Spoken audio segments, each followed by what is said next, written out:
Welcome to Cockpits and Cocktails, the lively aviation podcast, where we talk about all things aviation and aerospace. So please grab a cocktail and let's chill out and talk about some aviation.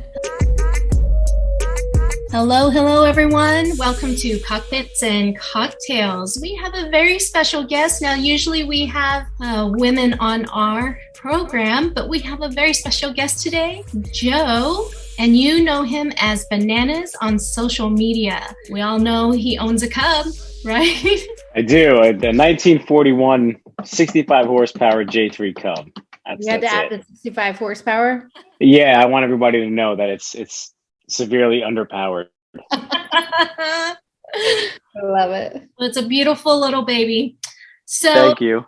Joe, tell us about how you got started in aviation, and we want to hear about a little bit about your career and how your family life integrates into your aviation life. Yeah, so I think like most people in aviation, I got into it when I was a young kid, probably 12 or 13. I'd always look up at airplanes and drive to my grandmother's in Jersey City, and she lived close by Newark Airport. So every time I took the drive with my father, I'd see the airplanes and just stare at the window. So I kind of took to it from that point, and I had asked my father to take me to the local airport when I was 15 or 16, just to see if we can check out the small airplanes. And we went there, and I ended up meeting the owner of a flight school, as well as the owner of a aerial advertisement company. So I would set up the banners in the field, and for every 2 or 3 hours that I'd work, I'd get, half hour or an hour towards a credit towards flight training. So I soloed, I think, around my 16th birthday, flight instructed until I was 23, 24, something like that. And then I got my first commuter job flying a Saab twin turboprop for US Airways Express. I did that for about a year, and then I got hired with Continental Express, flying an ERJ, which is a 50-passenger regional jet. And then I left there in 2013 to go fly the Airbus for everybody's favorite yellow airline, Spirit. Love it. And tell us about so we get to often see, well, not often actually, kind of rarely, but we do get to see you taking one of your daughters up in aviation. How is your family life and aviation life? Oh my God, I love seeing her. Oh my God. Yeah, so it's funny because no one in my family was ever really into airplanes or aviation. So I'm not quite sure how to go about it with my kids. I want to introduce them to flying and take them flying with me, but I don't want to push them to either fly or not fly. I just kind of want to introduce it to them, have them come with me. And if they want to pursue it, great. If not, that's also fine, as long as they don't mind Dad talking about airplanes or coming with me. That's fine by me. So far, I have my 10-year-old flies with me. My 7-year-old flies with me. My twins are just a little too young. I think when they turn maybe 4.5, I'll try to take them with me. Your wife loves flying though with you, right? Yeah, she does. She comes flying with me, but between not having a babysitter and God forbid the wing snapping off the Cub and leaving 4 kids without parents, we actually don't fly together too often. Oh my God. Yeah. Yeah, we actually have that same rule too. My husband and I don't fly together. Okay, you guys are the presidents. All right, got it. But yeah, I mean, go ahead. Okay, my husband doesn't fly with me either, so I get it. Yeah, and it's funny. When I fly with my kids, I get very anxious, and it's very strange. I fly by myself, I'm super confident, having tons of fun. But when I fly with my kids, I seem to still stress out a little bit about it. So that's probably why they don't fly with me as much. As much as I fly, you would think they would fly with me more, but they don't. So, well, I have a little hint or tip for flying with daughters. I have 6. Oh wow. I bribe them. I say, I'll take you shopping. And then it's not about the flying part, but after the trip, they always, say how much fun they have. And I say, oh, you loved the shopping? And they go, no, I loved flying with you. So that gets them flying, but they in the background, they realize, oh, this is amazing thing to do. Yeah. But it's too, just so you know, fly me to any designer I will be fine. And I will say, oh my God, I love it. I love it, Joe. Yeah, it's funny. I bribe my kids with Five Guys instead of buying them things, and that actually works out pretty well. So I'll probably keep doing that. I didn't say I bought them anything. I said These guys are Five Guys, so I'm down with that. This is usually a female-oriented podcast, but we wanted to really bring you in because you are such an inspiration and you encourage everyone to become pilots. So I want to get more into depth about that. Okay, sure. Yeah. And thank you. I'm flattered. Now, do you guys know each other? I mean, you hang out with because you're both on the East Coast. We live near each other, so I'm so jealous. Yeah. We're probably, I don't know. In my airplane, it'd probably take me an hour and a half, and her airplane, it'd probably take her 15 minutes to get to my airport. I've been there when he's not there, but yeah, that's right. Like 20 minutes. So, with the daughters and girls growing up in the aviation family, what kind of advice what kind of advice do you have for young girls maybe that want to get into aviation, but maybe they don't have a dad in as a pilot? It's tough. I think it's nice for the upcoming generation because of social media, and you could see all the female pilots like yourself, as well as all the female pilots that are on Instagram and TikTok that fly professionally as well. I think that's important because growing up, I think I was under the impression, and I think a lot of people were, that it was just a predominantly male industry, and it still is predominantly male, but it's getting a lot better. I flew a trip yesterday with a female first officer who I've flown with before, and on the airplane behind us actually was my friend. She's a captain for Spirit, so there's definitely more and more female pilots. But it's tough because me coming up through flight instructing and the regionals, I know how kind of pig-headed males can be. And I know people, it's locker room talk or this or that. But now that I have 4 daughters, for them to have to kind of go through that, I think kind of sucks. But again, I think it's getting a lot better. So I think that's good. And I think that all the positive influencers that you see out there on social media set a really good example. So I think it is really nice for you guys to keep doing that, so that girls could see, hey, if they're a pilot or they're flying, if they're towing banners or they're flying a corporate jet or they're flying an Airbus, if they can do that, I can do that. So I think it's cool. It's really cool. And I love that you have 4 daughters. You're stuck with no sons, so you have to be. Yeah. Of us. I know. Payback. I'm gonna have to move over back to the East Coast.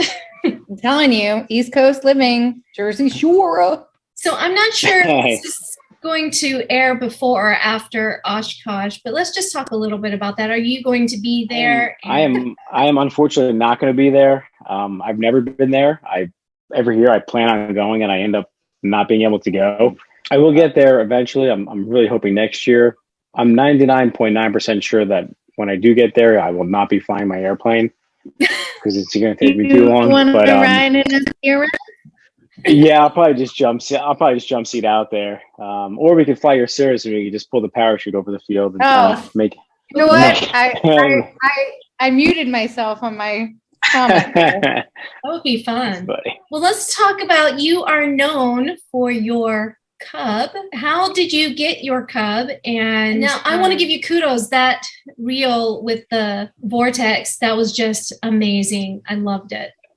Thank you. Yeah, that came out pretty good. That was cool. That was pretty cool.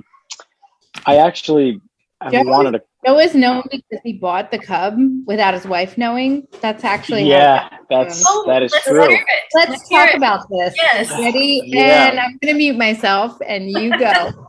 Yeah. They say it's better to ask for forgiveness than permission. So my wife, she's been with me since I think I had just got my instrument rating. So she's kind of been with me through the whole thing. So she knows how important flying is to me and airplanes. And I kind of dropped hints that I wanted an airplane, and she kind of laughed it off and said, when I have a family and kids, you're not getting an airplane, or it's not the right time for an airplane. But in reality, when is it a good time to buy an airplane? So I was looking on barnstormers.com, which is just has like old, tailwheel airplanes. I think they have all airplanes, but that's kind of where everyone goes to look. It's like a trade plane, but for old tail draggers. And I set myself up for an alert. Every time somebody listed a Cub, I would get an email. So I just checked that for, I don't know, probably a year or two. And then I upgraded to captain. I was making a little bit more money, and I really wanted to buy an airplane, obviously. So I looked more seriously, and then one popped up, and I mean, everything about it was perfect. It, wood prop, 65 horsepower, as close to original as possible, affordable, which most Cubs are. So I called the guy, and I was going back and forth, and he was a really, really nice guy. And, he was really patient because I would call him and text him and all these things. And he said, look, I know you're interested, but if you can't get down here to look at the airplane in the next week or so, I have another guy coming. He's, cash deposit. He's going to buy the airplane, so on and so forth. So I didn't think I was going to be able to make it down to Atlanta. And then Cruise Scheduling called me, and they're like, hey, Captain, we have an open trip that pays 200%. It'd be great if you could help us out. Tomorrow is one leg to Atlanta. And then whatever day 2, 3, and 4 was, but he lived in Atlanta. He was a Southwest mechanic. So it was like 20 minutes after I hung up with him is when Cruise Scheduling called. So it worked out perfect. I went down there, spent the whole day with him, going to the logbooks. We went flying. And then I sent my wife a selfie with me in the airplane, was kind of how I told her I bought an airplane. That's a classic husband move. Yeah. And I'm not going to lie. I did the same thing. So classic. Yeah. I mean, she was okay with it because she knew how important it was to me. But again, it was a Cub. If I sent her a selfie with $1 million SR-22, she probably wouldn't let me come back. Yeah, she wouldn't let me. Yeah. So. No, Oh, you know what? She would have accepted it if you put the tail numbers in pink. Yeah, maybe. Right? I wouldn't mind that just appearing in the driveway or wherever, a selfie.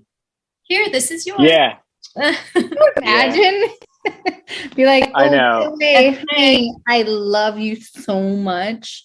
Here's a new SR-22.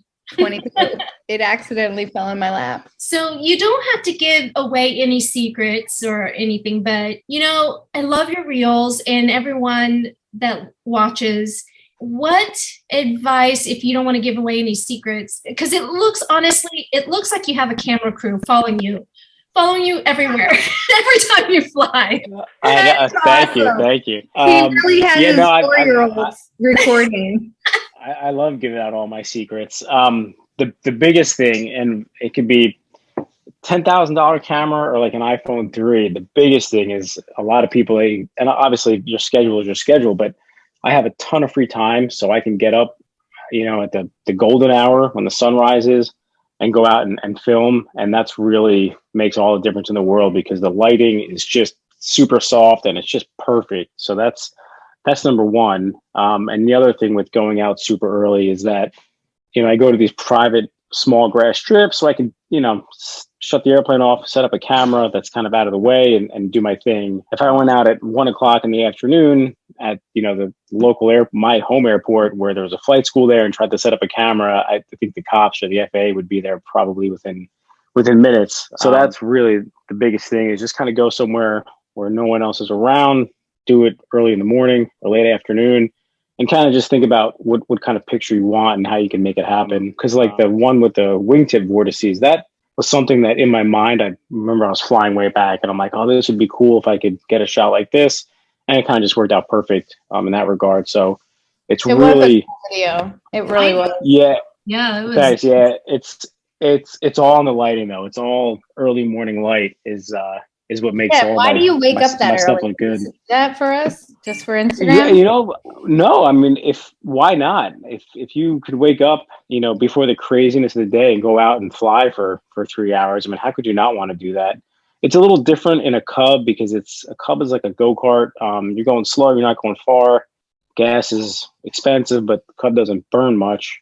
So it makes sense. It makes a gallon. So what are you trying to say? Yeah, and I mean, in the Cirrus, you can't go hop around airport to airport. It doesn't seem like it's very fun. In the Cub, it's a ton of fun. Yeah, I feel like I need to do that. Yeah, I mean, you should. I mean, it's tough in the winter because it gets dark out as soon as the sun comes up. The kids got to go to school, and then when the kids get done with school, it's already dark out. But in the summer, the sun comes up at 5:30, and my house kind of wakes up at like 7, and then my wife can kind of run the show until like 9. So I have 4 hours to myself that I can just go out and fly the Cub. It's it's awesome. That you owe her like a huge rock on her hand. Oh yeah, she's amazing. She absolutely is amazing, her. and she's super pilot wife I've ever met. She really is. She really is. She 100% hands down the best mother, the best wife. Super supportive. She's my biggest fan, so she's awesome. And I want to say that is super important to have someone that your partner is supportive, is especially in the aviation industry. I know I couldn't have done as much as I have without the support of my husband. #same. It's tough. I mean, especially, I'm out on the road. I try not to fly too much for work, but when I do, like most airline pilots, you're gone for 3-4 days at a time. And if you're commuting, you can be gone 5-6 days. And for your spouse to hold down the fort while you're away, I mean, that's really tough. And I think it's probably a lot tougher for the female pilots out there with families, because it's just a much different dynamic. So I give a ton of credit to them. I definitely think it's hard to be a parent and away from home. So I have to give you props on the 4 kids and being away from home, because I have one daughter, and I couldn't imagine not having somebody with me every second to help me. Yeah.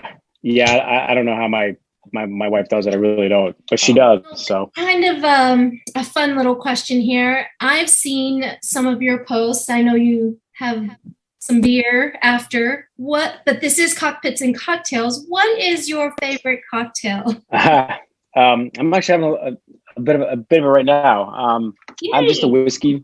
Oh, we love you. Guy. You're already on it. You already have an immediate answer. Yeah, it's bourbon or scotch. Is pretty much my thing. Unless I'm at the hangar at a barbecue, then it's Coors Light. Yeah, my man. I'm Coors Light also. I'm a vibe. Yeah, it's all right. Yeah, I'm not really into vodka. Well, I have been in your hangar. I broke into it, as you know. I broke into your hangar, and I'm pretty sure I was missing something. I'm pretty sure you had vodka in there. So did I? What kind? Somebody must have left. Because yeah. I mean, maybe I got to make sure that people that come to the hangar have something that they could enjoy too, not just me. It's already cocktail hour. Joe, so great times flying in Northeast, right? I love where we live. I love living here too. Where'd you go for 4th of July? Ocean City. Oh, then you saw me. Actually, I didn't go on the 4th of July. I went for the week after. I was actually home for the 4th, but the week after we went. So that's technically, I guess I was home for the 4th of July. I used to go to Ocean City when I lived on the East Coast. Oh my God. Oh, really? Yes. That means you know what it is to people watch. I am very familiar with the East Coast. Okay, so people watching, you know what that means. You sit on the shore and you watch people. Right. Yeah, I mean, that's everywhere. That's the best part about being an airline pilot is people watching in the terminals. It's what we do. When I come to New York City, I want to fly with both of you. It can be in the same plane. We can go to the Hudson. We can do the Hudson, right, Joe? Yeah. I did it in the Cub. It's a lot of fun. Well, I can't go on my airplane. I kind of promised the Hudson with someone else already, but I definitely want to come over and meet you guys. And I feel like that was a burn, Joe. You just burned us. All right. Well, Joe and I will fly behind you. Ooh, I've always wanted an aerial shot. Whoever you promise. No, we will not. We will not take photos of you. I guarantee it. Because Joe and I will be like, oh, that bitch.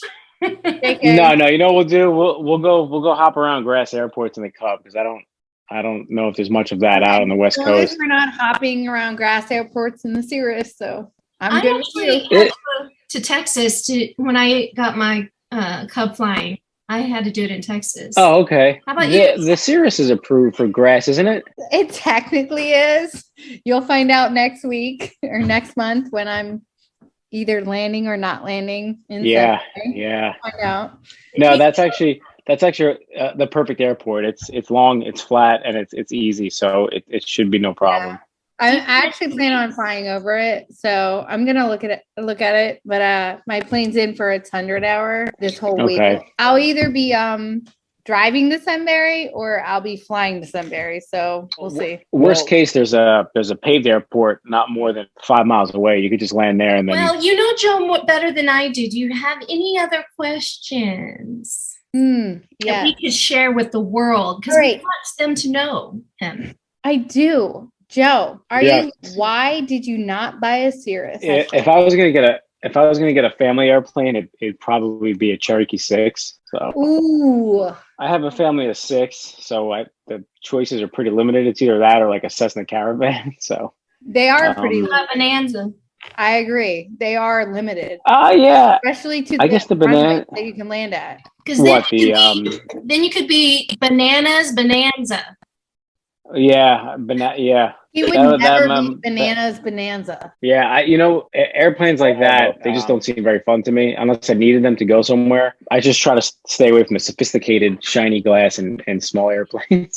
That makes sense. Yeah, I mean, it's definitely for just getting somewhere. Unfortunately, we are running out of time. So, dang it. I know. I have loved having you on today. Thank you so much for taking time out of your very busy schedule. Thank you for having me. Yes. And share with everyone how they can follow you. Where? On Instagram, bananas with 9 S's, I think. Facebook, it's just my name. And then I have TikTok, which I'm actually not really a big fan of, but I do have it. And I think it's. TikTok. Are you really? I don't feel like you're on TikTok either. I don't feel like our age you're on TikTok. Because I follow you.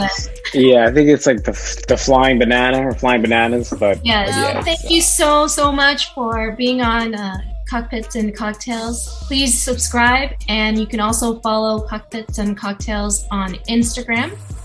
We love you, Joe. Thanks for being here. Thanks, guys, for having me. I appreciate it.